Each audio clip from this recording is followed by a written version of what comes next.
That ain't thunder. That's Logisticize rolling in. Headlights cut, small town night, dust flies up in the neon light. Hauling miles with a heavy load, pulling up on the gravel road. Steel-toed boots on a wooden stage, a little rust and a rebel rage. From the back roads to the show, when the engine starts, you know. Feel that rumble in your chest, like a diesel hard out west. We're Logisticize, going loud and mean. Red dirt rebels on the gasoline dream. Turn it up, let the tailgate drive. We don't slow down, we don't ever stop. From the back road straight to your soul. We came here just to lose control. If you're ready, let me hear you shout. Logisticize is rolling out.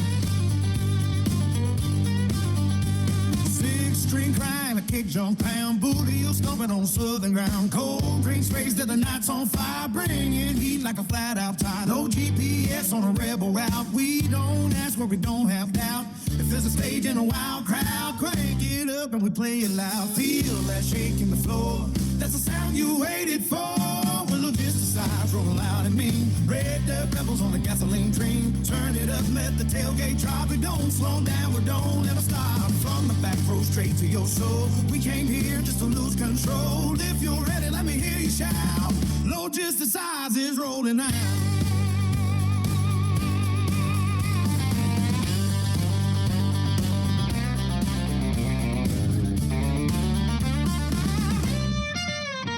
Well, Logisticize coming in hot, full tank fire, give it all we got.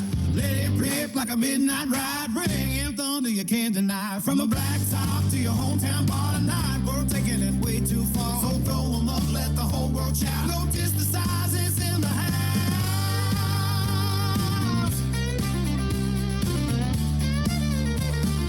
Welcome to Logisticize 104. Hosted by Doug Holbrook. Y'all ready? Let's ride. All right, everybody out there, we got Justin with us in the studio. Is my mic working? Doesn't seem to be.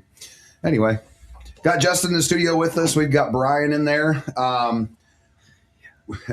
We're gonna, yeah. Who is that? I don't know. We got some very, very random usernames that we're getting a little bit of a chuckle out of here. Don't know. That's my mic. It's not working. Hello. Yeah. Can Everybody you hear me? Yes, to say, can you guys hear us out there? Seems to be a little bit of an echo going on. That's all right, though. All right, guys. Justin, how are we doing today? I'm doing pretty good. Can't complain too much. Brian, any new challenges on your forefront for the freight here coming up? So far, freight's looking good for everybody. We're just working on some reloads out of Georgia for Monday. So everybody keep on running strong. Get home to your moms, your wives, your daughters, grandkids, whoever is a mother this weekend. Don't forget to wish them a happy Mother's Day. Yeah, it's one job I don't think I would want. I don't know how my mom raised me, but here I am. So, all right. Well, today, guys, we're going to be interviewing Justin. We had him on a few weeks ago, had a lot of technical difficulties, really didn't get to the interview portion of it. So, Justin, you started here back in November. Was it November of 22? Yep, November of 22. That's what I thought. So you've been here, you're going on 4 years yourself. Yep. How did you, obviously, I think most people know that you had an affiliation with the family beforehand, being friends with Nate and everything. How did you end up hearing about this job, or you were nowhere near transportation whatsoever? Yeah, no, in the transportation that we do. So I live down, I grew up around this area, I guess, and then moved to Columbus, Ohio back in, I don't know, 2013, I think it was. Kind of a lost soul, I guess, if you will, just kind of looking for something. Hated being in the cornfield, whatnot. But moved down to Columbus. I actually started, I guess, if you want to say, a career with Walgreens at that point. Now, was that something that you pursued, or were you just open up the classifieds and say, hey, Walgreens? This looks good, I'm going for it? Well, if we really want to be truthful, what happened was I had a family member live down in Columbus. I think I was down there in, I guess it would have probably been early 2013. Okay. It was the Super Bowl, actually. was visiting down there and ran out of, we'll just say, some adult beverages and whatnot there. So walked over to the Walgreens and saw they were hiring. And like I said, just kind of wanted to get away and try something new. So didn't have any plans. Took a minimum wage paying job running a register at Walgreens. So you didn't start direct? Okay. Yeah. All so right. from there, kind of moved myself up. I don't know, up into management, I guess, if you will. And then before I left Walgreens, I was running, I don't know, probably 3-4 different stores. That was right around COVID. So we were big into the COVID vaccine. Obviously, I was. How hectic did that get? Yeah, so that was fun. Don't know, what everybody knows about it, but the first, I guess, vaccine that came out was the Pfizer, and had to be stored in ultra cold freezers. So when I moved back, I was living in Fort Wayne at the time and driving to Toledo probably, I don't know, 2-3 times a week to pick up vaccines. I was scheduling pharmacists for clinics, transportation, and everything had to be was audited. Now, did you have to organize all that in your position? So you had to get all that put together. Yep. So basically, state would send us, hey, here's some nursing homes, whatnot. That was, kind of the first thing.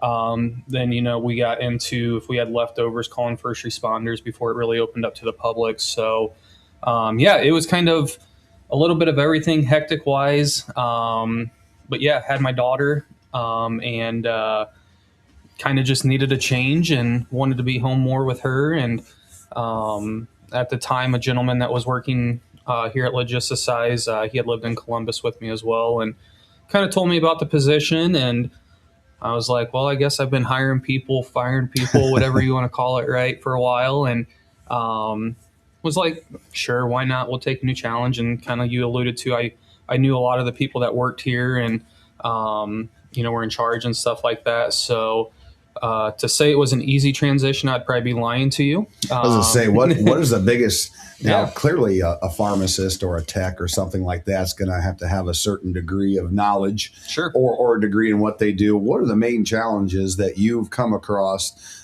I guess, between recruiting for that particular field and then trucking and finding drivers? Yeah. So, it was, you'd hire pharmacists or technicians or just a cashier and stuff like that. So, you're looking at high schoolers kind of in my old career, looking for part-time work, maybe a person that's retired that's just looking to fill time. So I had an age range of 16 to, I don't know, 70, 80, whatever, might have been. And Well, it seems pretty similar to what we have going on here right now. So, and then, the scheduling portion. But outside of that, I think the biggest challenge, I think, coming into this field, I learned pretty quickly nobody trusts a recruiter. Yeah, right? That is absolutely true. So that was I think they teach that in truck driving school, to be honest Yeah. with you.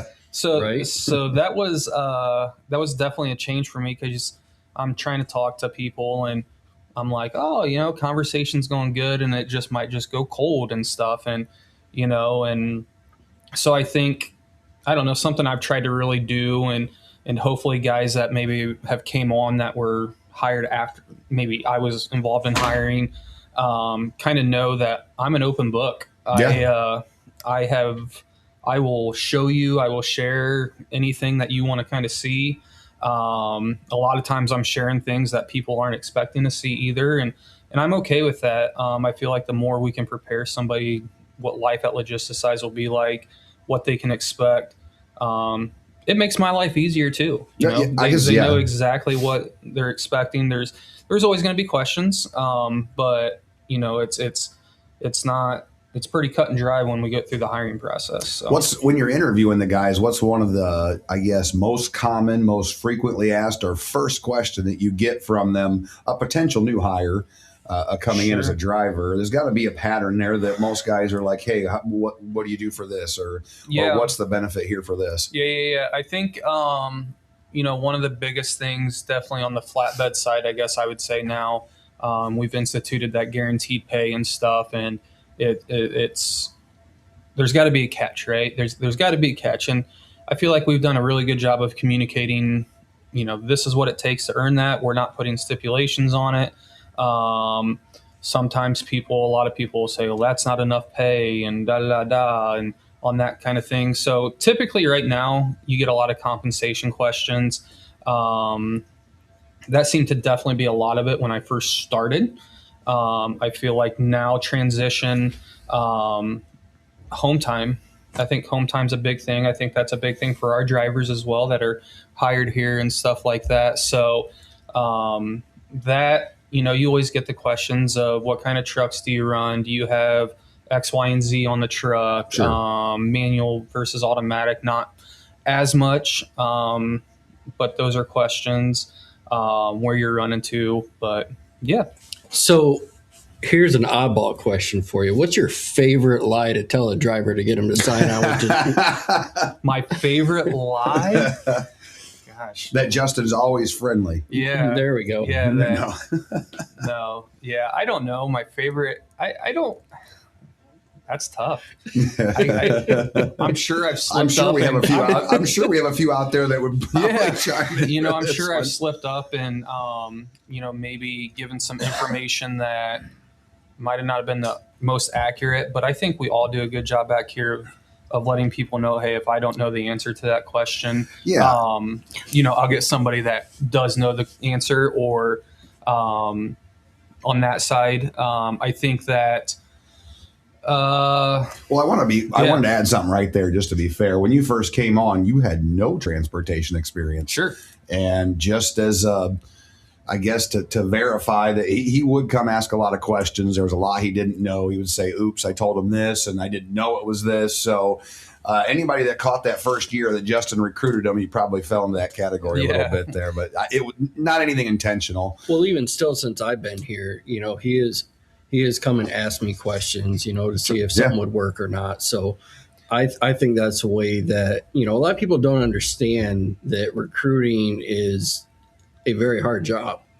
Most of these recruiters out there that I've dealt with in the past, they work very odd hours compared to the rest of us, because they're trying to catch drivers that are on their brakes and things like that when they're not moving, or trying to talk to them while they are moving and then have to talk to them again later.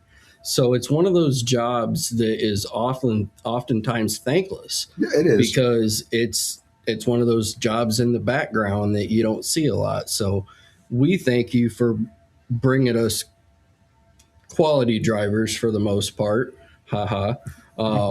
There's always one or two that slip through the cracks, but so far the drivers that you brought on us have been of a very good caliber. So we appreciate that. And when I asked you your favorite lie, that was a joke, of course. But most of the drivers out there, that's a lot of the perception that they have, is that a lot of recruiters are just lying to them to get them in the door. Well, I mean, it does happen quite a bit. People get desperate to put butts in seats at times, and they'll lead you down a path that's not necessarily true to get you to sign on. And it just has never been something that I've witnessed here, at least in my time. Yeah, I think, kind of speaking of that, one of the biggest challenges out there, I think, is I guess I'll take a step back. A lot of the time, I spent a lot of time driving, as I kind of said, back and forth to Toledo. And, my family lived around this area when I lived in Columbus. So you never really had a respect for people who drove a truck. Or I don't want to say respect, maybe never thought about the life that they go through and stuff like that. Well, yeah, and typically that's the general consensus of the public. They know that they can go to the grocery store and they can get pretty much whatever they need, but they don't have any idea of the planning, the logistics. Bringing it on a boat, goes to a warehouse to here out to the DC. So that's actually. Josh had a great question. What is the biggest lie a potential driver told you, Justin? Oh, wow. That's what's the put biggest in reverse. lie? I think the biggest lie, maybe, I don't even know if I want to call it a lie, but I think like there might I be. have a clean record. Yeah, clean record, right? I have a clean Experience. and maybe I think that kind of might go into a misconception from a driver, and I think we've done a good job communicating that with our drivers, right? I have a clean record. I have a clean record, clean record, clean record. My MVR is clear, right? Well, what a lot of people, and I think we've done a good job of educating you guys, if you didn't know, is your PSP, right? Yeah. Yep. And, we can get into this if anybody on here doesn't know what a PSP is, but your PSP shows violations, right? So before And crash. Yep. Yep. So, before you can get pulled in for speeding and maybe not receive a ticket, right? Yep, You just say, here's a warning. Yeah. Or whatever it is and stuff. So that PSP is going to show us clean inspections as well as inspections with violations. So a lot of what I look at now, it's like a person tells me, nope, I got a clean record. And then once I get talking to them, we pull the PSP and it's like, dude, you got a 10 plus mile an hour over speeding violation. Which it just may be a misconception on their part Yeah. that some just don't know it exists. I mean, there's out on the TVs, I have a video of another driver, not with Logisticize, but he kind of explains and lets guys know that follows you around. I mean, that's not just for us that we look at that. Every company that you apply to pulls that. They have to. That is a part of a qualification file that has to stay within the, whatever employer that you're running with. And we have to keep that for so many years, even after you would leave the company. And I think, so maybe like, I guess that would be a lie. I mean, maybe some misconceptions with that is sometimes a driver, they see the $2,000. Actually, yeah, but we'll kind of talk about this first. Sure. I'll do anything you need. I'm always on time, da, da, da. A driver that comes in here and tells me I've never been late for a delivery is a driver that will not be hired here. Okay. If That's you fair cannot enough. be truthful about that, because not one person can say they have an under 100% on time delivery. Now, it could be traffic. It could be I slept Something in. without, Yeah, anything. But it happens, right? And Yep. I think the more, like I said on my side, I try to be upfront and truthful with you guys. The more you can be upfront and truthful during an interview, or if I'm looking at a potential driver, I think that's the best thing. A guy that comes in and tells me, "Hey, this is what happened." We can talk about it as long as there's not a laundry list of items. Sure. Hey, we might be able to look past this. We've always give second, third chances. I mean, it's not a secret out there that we are probably a little more forgiving than a lot of places, but we have that freedom with how our insurance is set up, and we're able to do that. Yeah, but just kind of thought about it. Josh, I guess the biggest lie somebody told me, I just had somebody in here, I don't know, a couple of weeks ago, I think. Oh, yeah, that's right. I remember this now. I was waiting for this one. Yeah, had a driver come in, told me, hey, I had 2 years of experience driving. We went through our stuff, and, we kind of alluded to pulling MVR, PSP, some different things like that.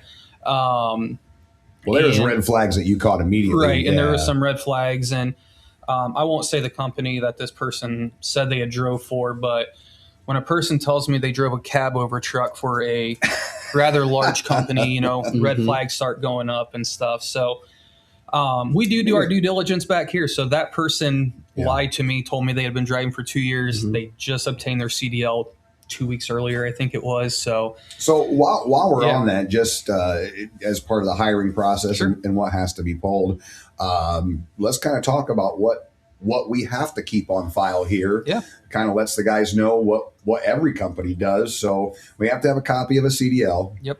Got to have a med card. Yep. Your road test when you come on has to go in that file. Obviously, a pre-employment drug test. That's pretty standard. Do you just have to keep the med card on file, or do you have to keep the whole physical? Yeah. So the med card is part of just that DQ factor. Now, maybe this goes into a big lie too, right? And I'll kind of preface this with, hey, I want to keep the trucks moving too. That keeps people off my back and keeps everybody kind of happy, right? But hey, if you have something going on, please, go to a doctor, see somebody, talk to somebody. So going back to your point, Brian, the long form, it's not required, but we like to have that on file as well. And It's now more with of a the CYA deal. Yeah. I mean, just make sure that we know that we're compliant and we Exactly. don't have any issues. and now with the way they're Yep. doing the physicals now and stuff, that the doctor submits all that stuff to the FMCSA. It's I don't know. There's more of that trust and verify on that side. And one of the reasons they did that was, I mean, we all know AI has entered our world. In 45 seconds, I was able to create an entire med card that would have passed if I had taken it to a company. I had a proper doctor that was certified, so on and so forth. So it was to close some loopholes and stop guys from doctor shopping as well. Yeah. So. But What else? MVR. So go ahead. Your MVR, PSP, things of that nature. That's required. DOT application. So Yep. we have to verify now the past 3 years of employment. They ask for 10 years on your application at a minimum. Things on that side. So I think some people they put the please do not contact that company. If it falls within that period, I still have to contact that company. By law. By law, you have to, yes. For example, the person that told me they had been driving for 2 years had that please do not contact. And by law, I still have to, send a verification to that company. Yeah, and you have to try so many times if they fail. Yeah, we do 5 attempts. Yeah. And we have to log all those attempts. So if we send 5 emails and don't get a response, that's not good enough for the DOT. Yep. They want you to say, hey, I called, left voicemail, or hey, I called and talked to this person. They want explanations for each one. So, Brian, in your military experience, when you were driving trucks around, did you have to provide any of this stuff? Or was No, sir. I didn't think so. It was hop in and go from point A to point B, especially over in Iraq and Kuwait. You just kind of roll with what you have and hope the vehicle don't break down at the same time. Yeah, the maintenance wasn't 100. We didn't have bays for anybody to pull a truck into. It was you work on it right there. And so Shoop out there, ask another question. Josh out there in truck 2301. Justin, he wants to know if that would be a reason for automatic denial if you were to find that they misinformed you of their employment history. Yeah, so actually in our employee handbook, that is a reason for termination, is lying on an application. Yeah, because that information has to be accurate. If they come in here and do an audit, Josh, they would actually backtrack that information themselves. So I mean, do not. No, Josh, I would not deny a driver that says do not contact on their application. I would still contact that person just because by law I have to. If they come in here and absolutely say, nope, I'm not going to do it, I'm not, or, that sort of thing, can't really do anything. And that's another thing maybe with the PSP that might lead you into another question. If you were driving for a motor vehicle carrier and you received, like I said, even a clean inspection and didn't put that on your application, that's another way I can kind of find out that you were driving for a carrier that you didn't include on your application. Yeah. So that's probably happened before. A lot of times when that happens, I call the driver and kind of ask questions, and it might just be, a company doing business as, and it's, we get all that stuff kind of cleared up. Yep. And sometimes it's hard to verify. Companies go under and all kinds of things. Or if you ran under your own authority, pretty hard to verify. You got to send it to yourself, obviously. So there's a lot of homework that goes into being able to onboard a new driver. There is. I mean, once you get all those files put together, then literally you have to schedule an orientation. We go through the orientation, and there's more documentation that needs to be pulled in when you're doing that as well. Yep. So tax forms, there's a lot that you have to take care of. What's your favorite part of recruiting new truck drivers? My favorite part of recruiting? Yeah, I mean, there's got to be something that's not, I know it's a job. Yeah, in the end, I think my favorite part is, I think you get to meet people from all over, right? And I think that kind of goes back to, that was a huge reason I think I moved to Columbus, and I enjoyed living in Columbus.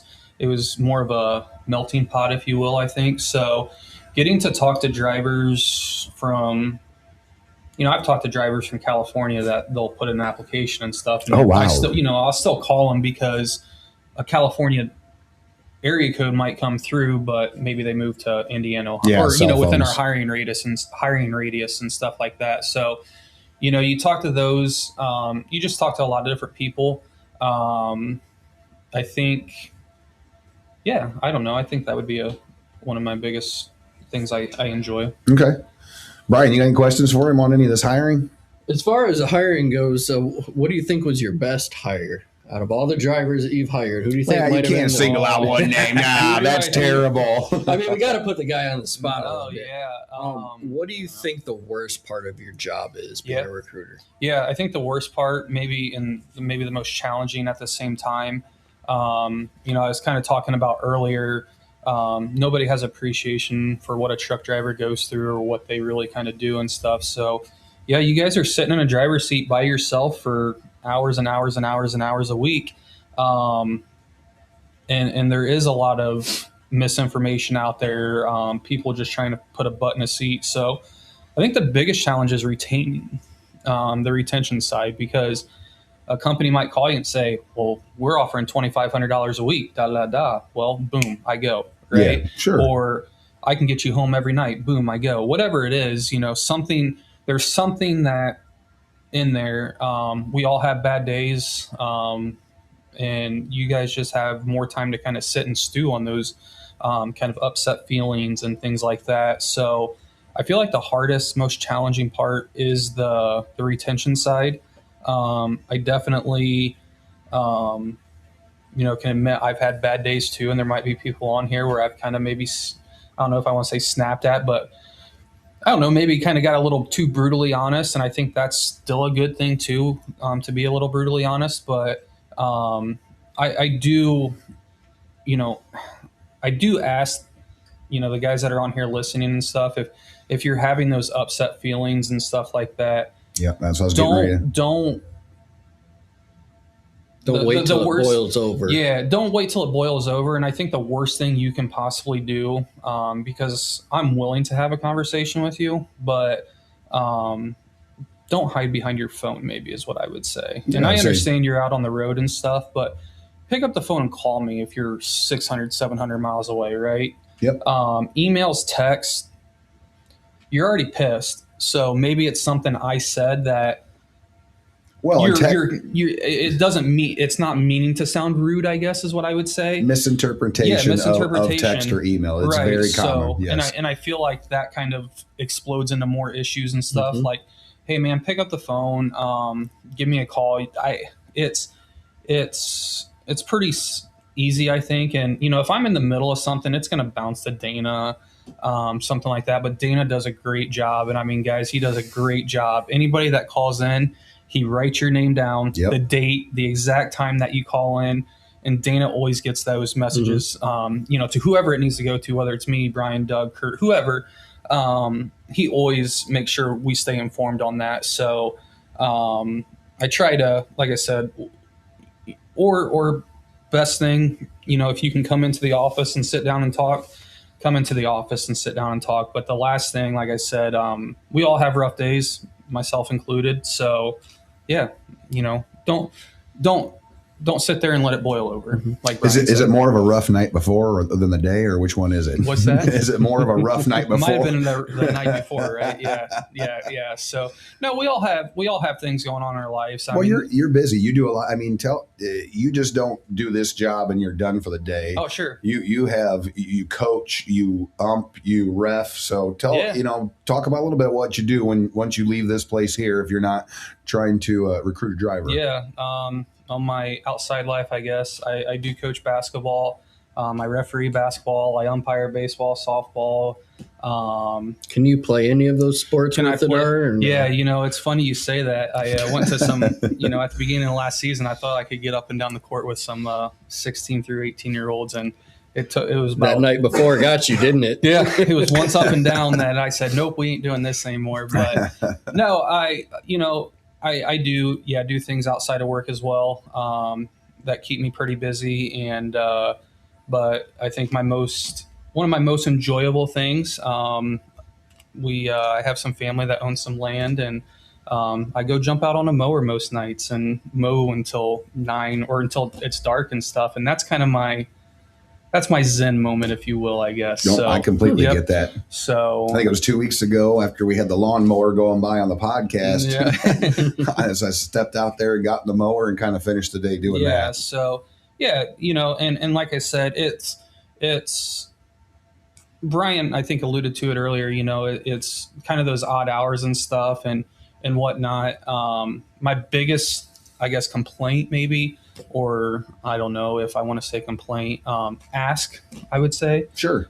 If something's bothering you, try to make contact with me earlier in the day. Don't come till like 6:30, 7 o'clock at night when I'm Because you're on a mower. or I'm in the middle of something else, Yeah. and it's just like, On the mower or in the Yeah. middle of a 6-pack or 12-pack. yeah, whatever it game. is. It's a Yeah. game though. He does a lot of refing and a So, lot of he does. umpiring. Yeah. So Kind of yeah. tough to call the balls and strikes behind a plate and answer your texts at the same time. So yeah, but again, I do ask that get a hold of me somehow, and if it's at night, I'm not saying hold off to the morning or something. Go ahead, shoot me a text. Just say, hey, can you give me a call in the morning or something Yeah. like that? So Or at least Yeah, be well- understanding that you are doing things and you will Sure. get back to them as soon as you can. So yeah. Which we all do have our lives outside of trucking. We want to help every driver that we can. We do. But I think that sometimes people don't understand that when we leave here at 5 o'clock, we shower. we shower, we mow grass, we go to the casino, we Now, hang wait a out with minute. our All families. of those were great excuses till you said casino. and I mean, and I think just keep in mind too, right? And I'm not trying to dismiss anybody's feelings or whatnot. No, but not at all. we have around 80 drivers, right? So, at any point in time, we might have 5 trucks. I don't know, 5 trucks. I'm just throwing out a number, right? 5 trucks broke down. We're dealing with 5 different drivers. Yeah, and right. I understand it's you and you want to get moving and, or it's you, I have a problem. But if you have a problem, there might be 3 or 4 or 5 other guys that were not the same problem, but dealing with an issue as well. So, And that bleeds through even to the shop. There's most time, I tell you that if it's ringing into the shop and she is busy or she's on the phone, it bounces to my phone next. yeah. So I will get a lot of calls that bleed through from out in the shop, and guys probably heard me answer it when they called the shop and hit that extension. That's why they get stacked up 3-4 deep. She's trying to find 4 repair trucks to go to 4 different locations. Kurt steps in and help, obviously, and any of us will to try to arrange a repair. But I mean, it's the same concept. Everybody gets backed up. Well, the same thing happens in operations where Sure. we're on the phone with the driver and 5 others are calling in. And unfortunately, patience is not a virtue that the majority of people in this world have anymore. I will tell you I was guilty of this, so I want to put my hand up here to, when I was out there on the road and had a dispatcher, I expected that I was the top person on the list. And it's not anything that was intentional. I'm alone in the cab. My urgency seems very urgent to me when I needed something. Exactly. And I made that their urgency at times. And looking back on it, I was like, oh man, that was a real kind of asshole And move. and keep in mind, if there's, a dispatcher, I don't know, you guys might have 10, 15, 20 drivers trucks. Oh yeah. assigned to you. Yeah. So imagine that phone ringing nonstop. And I understand, it's your livelihood. That's how you make money is moving, right? But that frustrates the dispatcher, right? Well, and that's let's not forget here. I think it's pretty well known. It's an incentive program for your dispatcher. Right. They are incentivized to keep you moving. That's how they earn better money. You guys earn more money the more miles you turn, or the better loads, or your load count if you're a flatbed guy. And it's the same for them. They aren't intentionally trying to slow down progress because that's just hurting them as well. And it's, I think, one of the best things that happened because now you have that dispatcher that has to book that freight, the good freight, in order to, for them to make a good living as well. Yep. So rest assured that they're not looking to have you sit, because that does nothing for them whatsoever. Yep. Grace, I think, Yeah. everybody just needs to give each other some grace. And this is a world now where we want things now, here and now. Instant gratification. Yep. So, I think that's something that we can all do better. I mean, if you don't raise your hand and say you're guilty of that, that might be a lie you tell me, right? I was going to say, yeah. So, Yep. so I think, and it's hard to do. It's hard to do. Oh, so, I'm terrible at it at times. Yeah. So I don't know. I think that's a big thing to keep in mind too, is, I go back to, hey, don't be afraid to talk to us, but at the same time, just know it might not be able to happen here and now, but still put your thoughts out there. Exactly. So, because each one of them are listened to. I mean, it sometimes may not feel that way, but we have implemented, how our orientation, those guys that are on the safety committee out there, they put a lot of input into that, and it was taken seriously because they're the ones that had to go through it. Sure. They have their experience with it, and the more feedback we can get, which is, one of the reasons that we started this podcast, the better.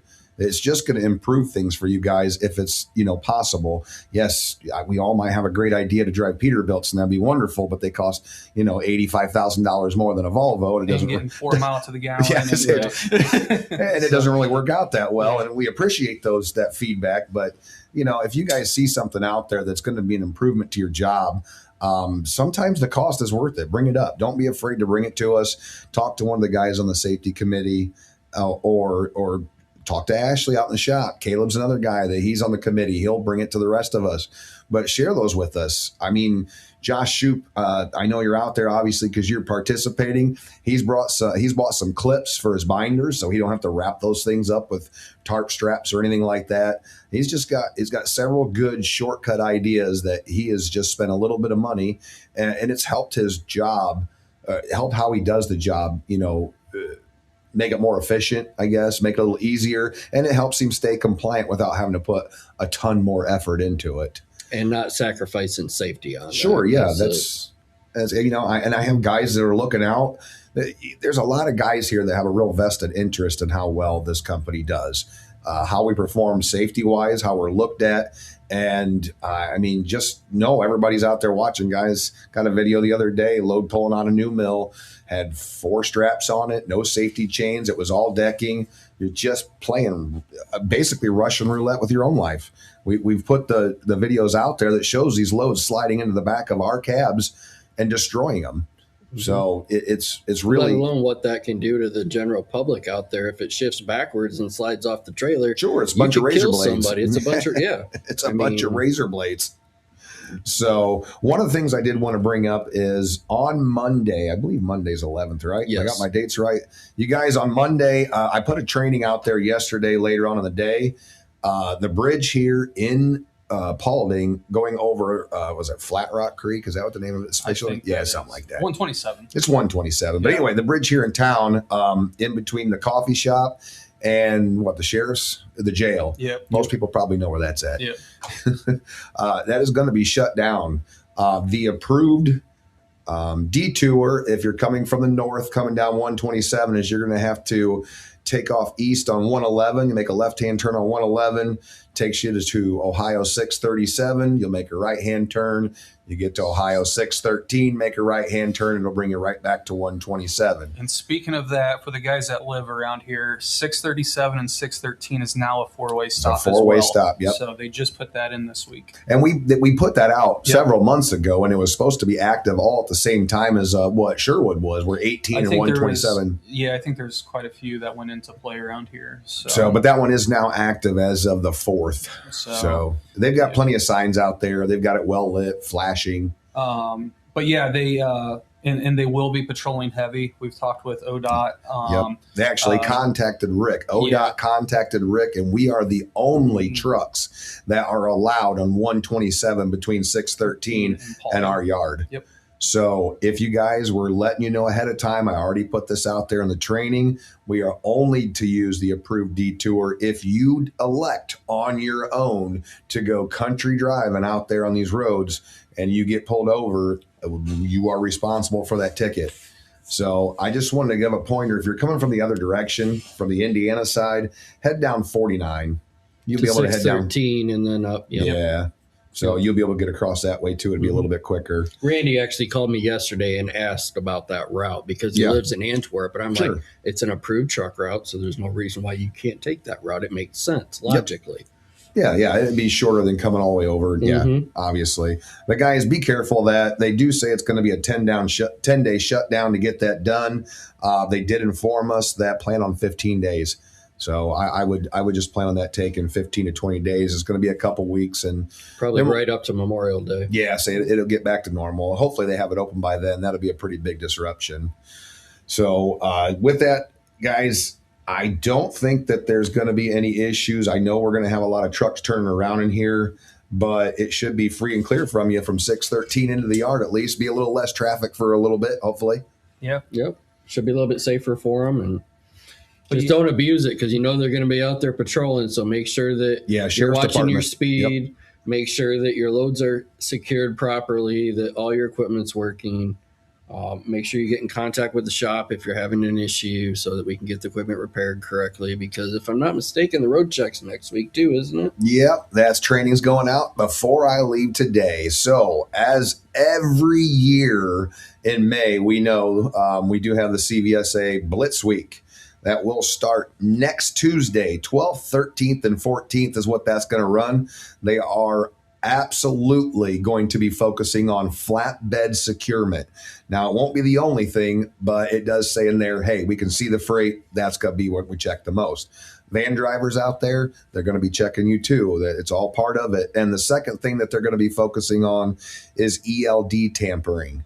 So do not mess with your logbooks. You guys really don't do it anyway. It would alert me. I don't have anyone that's tried to tamper with it. If you try to sign out and drive and sign back in, it tells us exactly who. It could tell me 2 seconds ahead, driver X signed out, have unassigned drive time, and then 3 seconds after the driver signed back in. You guys, it's really easy to pick out. But that's going to be their focus. Make sure that you have your instruction card for your ELD in the permit book. If you do not have that, contact us. That is a required item that you have. There is also on your tablet that has instructions there that you can let the officer see as well. If you have any questions over these things, give us a call. Do not fumble through it. You have the right to call us here at the office to get guidance on these things. So don't just fumble through it and get the violation. Call us so we can help you. Also, make sure that you have paper logs in your permit book in the event that your ELD goes out, since they are going to be checking next week. We had gotten hit on that previously with one driver. Let's make sure that we have those in your truck with you. You are required to have 8 days, if I'm not mistaken, right, Doug? Yeah, you have to have 8 paper logs in there. So got to have just enough for your cycle, just in case you don't get back to the office for a week. Mm-hmm. So on that note, we cleared April again with one violation. I truthfully cannot thank you guys enough for quite the impressive display you're putting on.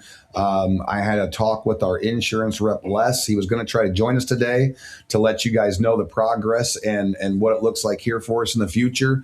It looks like as long as you guys can manage to have no hours of service violations and get through this Blitz week and just be honest, continue doing what you're doing right now, at the end of July, we're looking at being completely out of crash, and we will only need a couple points at the end of August there, and we will be completely out of alert status, which should take our inspection from mandatory or suggested every time we roll through a scale down to the bypass. We'll be back down into the 30s once that happens.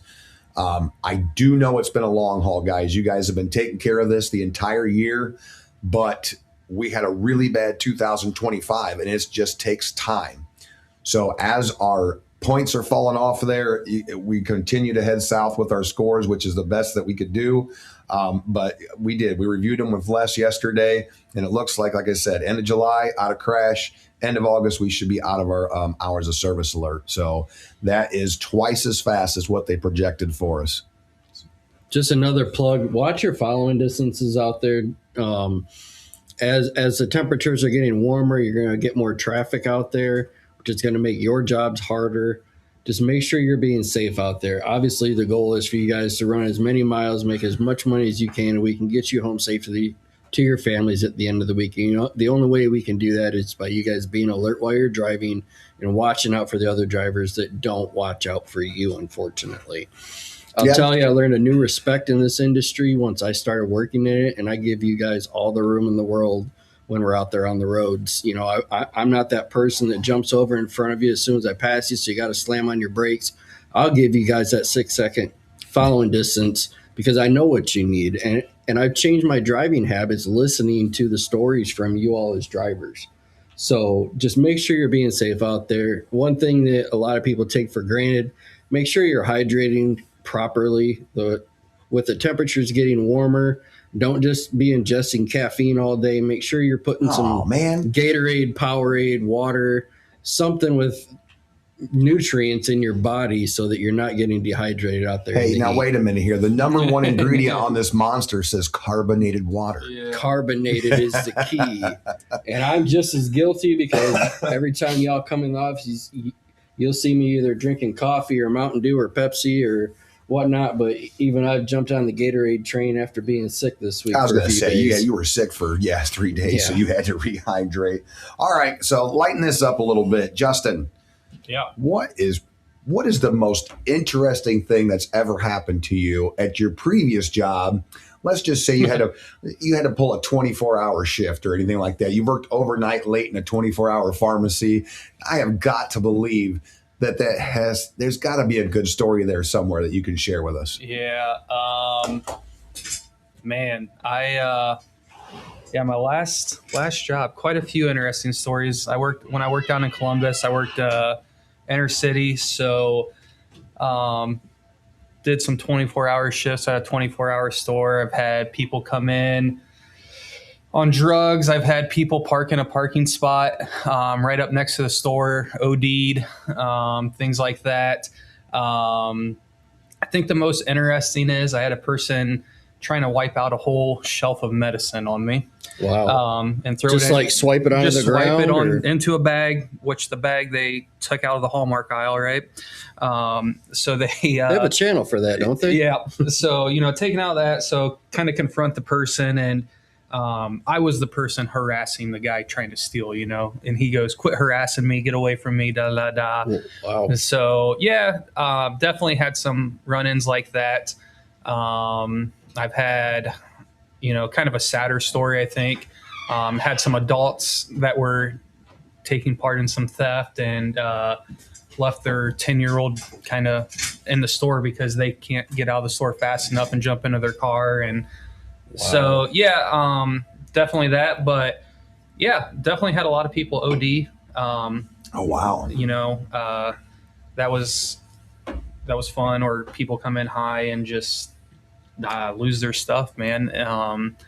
I've been called numerous names. I've been called they didn't stop. They didn't stop there. I'm sure if you ask these guys, so I've taken some definitely some anger, and in which like I said, I think that kind of gave me some respect for people and stuff like that, because you never know what the other person's going through. I'm not saying theft is the way. I'm not saying drugs is the way. I'm not saying any of that stuff is the way, right? But everybody has a story that you don't know about. Yep. And I think that's something to keep in mind and stuff there. So, and the same goes for this person driving next to you. Yeah. And I think, and I'll just kind of maybe talk about it now with that. And like I said, you can always come talk to me. I'm fine with that.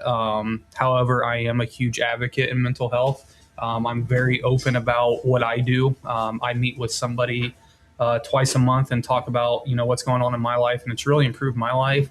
Don't feed the stigma, I guess is what I'll say, right?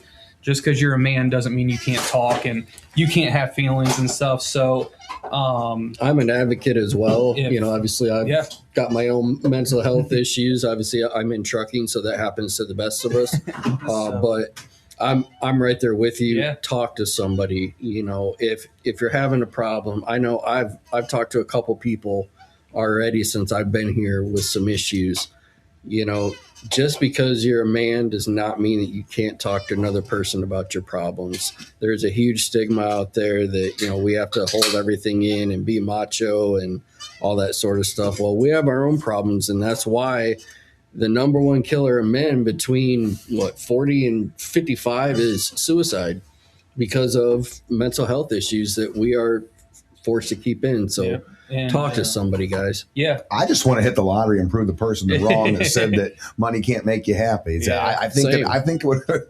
Why do you think I go to the casino? I'm trying to but hit that, man. That's less of a. I'd rather spend $2 on a lottery ticket.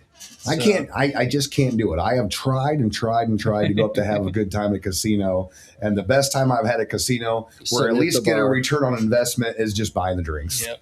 There's your return on the investment, the hangover next day. Yeah, at least I earned it. Yeah. So Quick pitch. Alcohol does not help mental health. Just as an FYI, alcohol it can affect your mental health. I was a victim of that. How does that work when you're gambling? Do you make better or worse decisions or do you just skip the regular tables, go right to the high rollers plateau once you have that confidence? It's been a long time since I mean, most of you don't know, but this year will be 10 years that I'm sober. So, it's been a long time since I drank and gambled. And that was in when I was 21 years old, when I was drinking and gambling. And, I don't recall half of it because when I gambled, I drank for free in Vegas. I took advantage of those free drinks. I really did. And that's the idea. I remember we were on the state line for a Marine Corps ball. This was back in 2000. I believe it was my very first Marine Corps ball. We went to Primm, Nevada, and we got to the hotel at 3:00. By 3:15, I was at a blackjack table drinking double jack and cokes. By 9:00 that night, I was ordered not to leave the hotel because I was the most inebriated person there. And I ended up in Las Vegas, 30 miles away and I did not drive though, but it was my vehicle that went. Do you know how it arrived there? I do. Oh, okay, There well, were that's good. 6 of us in a Nissan Altima, and I sat on the lap of one person in the front seat while another person drove, so we could all go up to Las Vegas to the only gentleman's club that did not serve alcohol, where I was very irritated about.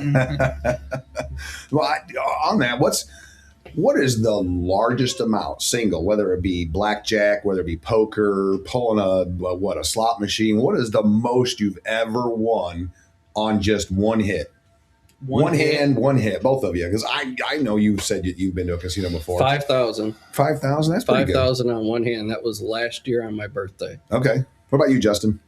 I don't know the largest I've hit. I've probably hit 500 or 1,000. I mean, most I've walked away with is only 2,000 though. I think Brian and I were talking about this. It's no fun to either if I don't lose 100 or win 100. I'm staying until I either lose on the or day, and it keeps you in that seat longer trying to win it back, and then you end up losing more. Someone had to study that before they came up with this, just to understand the psychology of what would lure people in. Yep. It's definitely addicting. I'll definitely say that. There's a reason why they have Gamblers Anonymous out there. I see. So I did gamble one time. I've gambled more than once. Don't get me wrong. When Sherry forces me to put money in those stupid boards for the tournament and crap. No, I was up at Mount Pleasant, Soaring Eagle. I actually went up there for the buffet back when I was fat. It was really good. Hey. The cheesecake bar on there that's probably all I ate. Cheesecake and lobster. I think that was my $50 I paid for it went to that. But I had taken $5 and threw it into a 777s machine or something like that. Pulled the lever, won 2,500, and I thought, yep, I can see how this gets bad real quick for people. I'm really not outside of out in Vegas at the airport. So I could actually smoke while I waited for the plane to take off. I got really pumped money into a. Well, a lot of the casinos machine. these days you can't smoke in, and if you can, at least in the Midwest, a lot of them they have a smoking room that you have to go to, or they just have an area inside there that is the only place you can smoke inside that casino these days. I'm almost positive Harry Reid, which is Vegas's international airport for everyone. I believe they're the only international airport that in the U.S. that you actually have a designated smoking area. And trust me, I've looked for them. It's a terrible habit. There's no other, unless you leave security at the airport and go outside and try to re-enter through those 4-hour lines of security, you're just out of luck. I'm trying to remember the last time that I was at Harry Reid Airport. It was probably 20 years ago when I was still in the Marine Corps flying to Vegas for something for the Marine Corps through there. No, actually, I never flew there for fun because I drove from California when I did go for fun, but that was mainly for Marine Corps balls that we had over there because the in thing to do, and they still do a lot of it. They go from the San Diego area out to Vegas to have them, and but I believe 2004 was the last time I was in Vegas. So I was just out there. Well, it was 2 years ago. It was 2 years ago as a safety conference. How many? You've been out there quite a bit, Justin. I know you said something Vegas? about bachelor parties and some good times out there. Yeah, I stay away from Vegas now. Yeah, I don't like Vegas. So yeah, to find yourself in the fountain. Yeah, no, nothing that bad. I always leave with a lot less money than I came with. So do we have any questions from anybody listening today? I mean, you guys call in here 50 times a day for Justin. There's got to be something out there. We're pushing an hour here. I don't want to bore everyone to death for too long. Yeah, I don't know why you guys are thinking of questions. Maybe to kind of outlook what we're looking at here as well. Something that we've kind of tossed around the idea of, and I think Doug kind of alluded to it earlier. We do have some room now, the way we are insured, things like that. So we're looking at, potentially bringing in some new drivers without experience, things like that. I don't want to say we're asking somebody to be a driver trainer as far as riding with somebody, over a long period of time. But if anybody would be interested in saying, hey, here's my number. Maybe more like a mentor. Mentor. Yeah, there we go. Yeah. If somebody would be interested in that, maybe, come talk to me, Doug, Brian, where you would be okay if we gave your number out. We'd bring you in during orientation to kind of meet this person and, like Brian said, mentor them. So we're tossing around that idea, looking at that idea. Well, with that, I do hear, and myself as well. Hey, the new generation, this isn't trucking anymore. This is your opportunity to have your influence on the new generation or the next generation. Because I tell you, it makes a difference. I would not have been near as successful if it would not have been for my driver trainer, the guy that trained me. And I got lucky. You go to these big companies and you get whatever they give you, essentially. Now, you can request another one, but after 4 of those, all right, you become the problem. You're not the solution to what they're looking for. And he is very much responsible for the success I had in trucking. I backed into every dock door. But he took care of my meals. He didn't use me as a team driver just to profit off of me. He actually gave a crap about how I developed and I became a true professional instead of, what we see out here with these steering wheel holders. Right. And we're not looking to fill the fleet by any means. This would be a very selective process. Guys that have ran trucks on farms or... Exactly. And also keep in mind that this may not be 21, 22, 25-year-old drivers. Exactly. This could be drivers that are your age that retired, and this is now a second career. Or they're tired of working in a factory. And, exactly. So we are taking that into consideration. We are looking at, so if you know somebody, I guess, too, wants to get into trucking, if they had some safety-sensitive background, Brian, said work on a farm, maybe drove truck on a farm, something railroad. Of that nature, railroad. Yeah, in the military, and they retired. So, Barrett's not on today, but he had a lot of experience in the military, and he may know some of those gentlemen that used to be truck drivers in the military. Sure. Or some of the rest of you. Randy, former police officer. He may know people in that way, or Brett. Well, if he knows any police officers, they better start helping with stopping pulling us over. That's where Randy can help out. Come on, Randy. But so the future on that side of things. So that's definitely something we're looking into. So again, if anybody would be interested in being more of a mentor, not a quote unquote driver trainer, as people would like to think about that, let me know. I don't have anybody at this current time, but it's something, like I said, we're looking into. The other thing maybe, and just call me. We did just call you out. Randy. You're welcome, Randy. So other things, outlook, what we're looking at. I get a lot of questions kind of going way back to the beginning of this episode is, what people ask me. So we're always looking at making your guys' life better as far as on the benefit side as well. So we always actively look to add things to you guys. I'm not going to really get in too much into detail with that. But just you're know working on something. we I are know working you're on something. something. We are working on something right now. I think it'll make a lot of you guys pretty happy. The hamster's on the wheel. So we definitely are kind of coming to the finish line of releasing what we have coming out here. So I think that'll be a towards really the- good deal yep. once you have it all set I up. do I think too. it's, yep. So yeah, we definitely hear you guys. I hear your frustrations with different sorts of things. So just know we are always looking for new and better things to help you guys out. So Anybody out but yeah, there? any other questions or anything? Say, guys, raise your hands now if you have any questions for Justin or for Brian or myself. Anything you guys want to throw out there and you want to ask, now's the time to do it. We're gonna. Hey, Brian, I was gonna ask Doug. you. Did you ever figure out what was wrong with you this week? That way you can save the rest of us from the same headache, because it seems to be going around.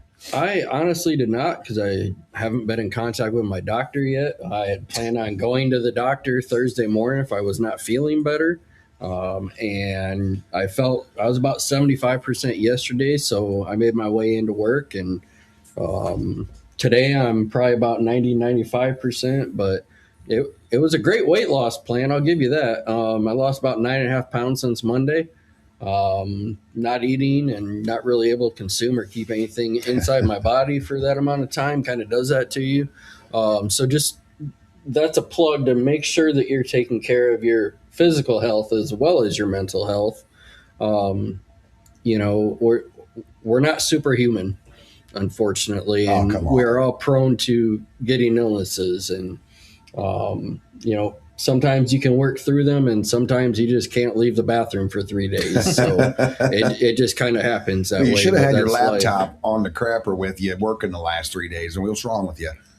You know, if you'd have given me that suggestion while I was sitting at home, I probably would have given you An earful. candid finger at least. But no, I appreciate my team for helping out while I was out. They do a wonderful job trying to make sure that everybody stays moving, along with the rest of the staff here in the office and the drivers for their patients while we're short a team member. Sure. On days like that, because it happens in every department. You know, it could impact somebody in flatbed next week. Yep. Could happen to Justin. Well, actually, you weren't feeling well this week either, were you? Yeah, there's something going around. Yeah. I don't think his was viral, just for the Yes, record. it Was that a brown bottle illness that you had, or was that a legit That one? might have been Monday and Tuesday. Yeah. Well, all right, guys. I don't see Was there a anybody. game on Monday night that you were enjoying some libations watching? Maybe. No, I don't think Maybe so. the What, the only Pistons thing going game or on in something. the- Yeah. No. All right. Well, hey, guys, nobody's raising their hand out there, which means that nobody has a question. So we are going to go ahead and wrap things up. To close out, Justin, anything at all that you want to put out there, recruitment-wise, safety-wise, or just a nice, funny, see you later? Yeah. No. Again, I think just the biggest thing is don't be afraid to talk.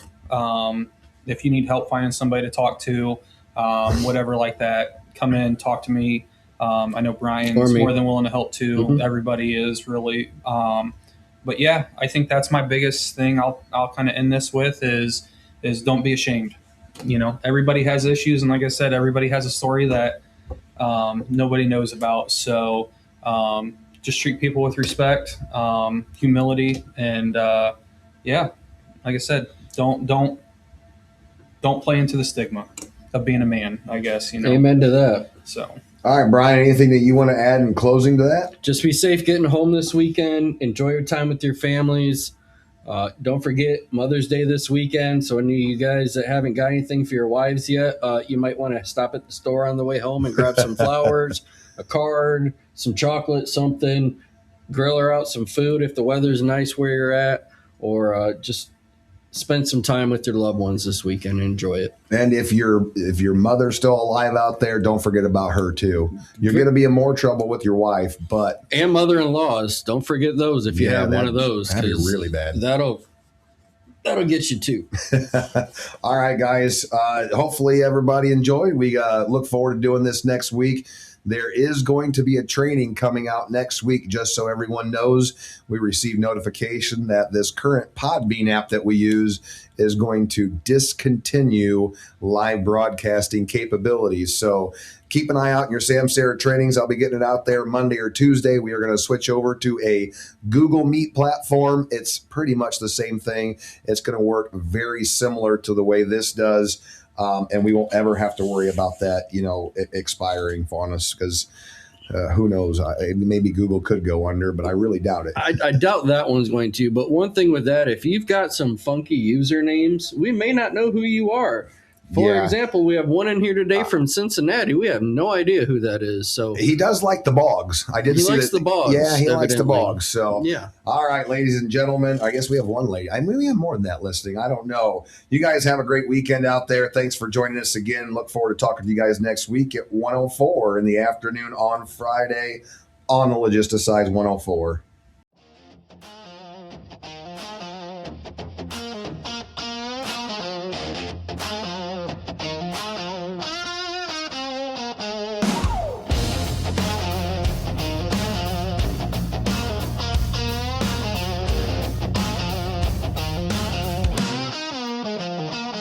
Down at the new Millennium Gates, where the heavy iron waits, the dawn breaks cold against the diesel grates.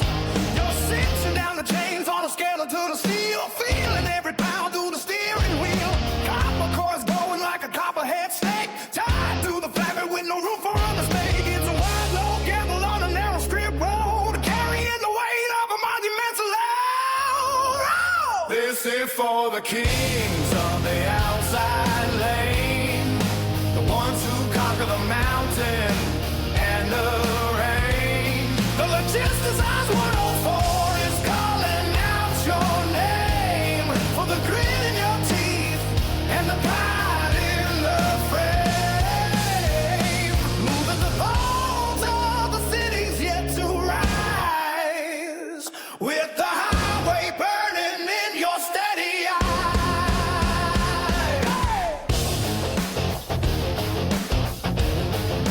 Oh, it ain't just cargo bolted to a trailer floor.